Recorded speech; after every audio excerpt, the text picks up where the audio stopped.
Andijon viloyatida giyohvandlik va narko jinoyatlariga qarshi kurash davlat siyosatining ustuvor yo'nalishlaridan biri sifatida belgilangan. Shu maqsadda Andijon viloyati Ichki ishlar boshqarmasi tezkor qidiruv xizmati hamda Davlat xavfsizlik xizmatining Andijon viloyati boshqarmasi xodimlari o'zaro hamkorlikda viloyat hududida giyohvandlik moddalarining noqonuniy aylanmasiga qarshi qat'iy va ayovsiz kurash olib bormoqda.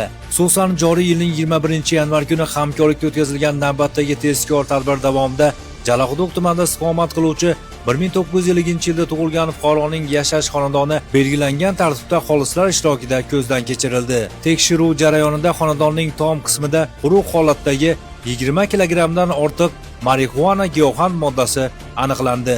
Ushbu miqdordagi ajal og'usining noqonuniy muomalaga kiritilishi jamiyat xavfsizligiga jiddiy tahdid solib, ko'plab insonlar, ayniqsa yoshlar hayoti va sog'lig'iga salbiy oqibatlar keltirib chiqarishi mumkin edi. Huquqni himoya qiluvchi organlarning o'zaro hamkorlikda amalga oshirilgan tezkor tadbiri natijasida millat genofondi uchun xavfli bo'lgan yana bir jinoyatning oldi olindi. Mazkur holat yuzasidan Jalaquduq tuman ichki ishlar bo'limi huzuridagi tergov guruhi tomonidan Jinoyat kodeksining 25-moddasi orqali 273-moddasi 5-qismi bilan jinoyat ishi qo'zg'atilib, tergov harakatlari olib borilmoqda.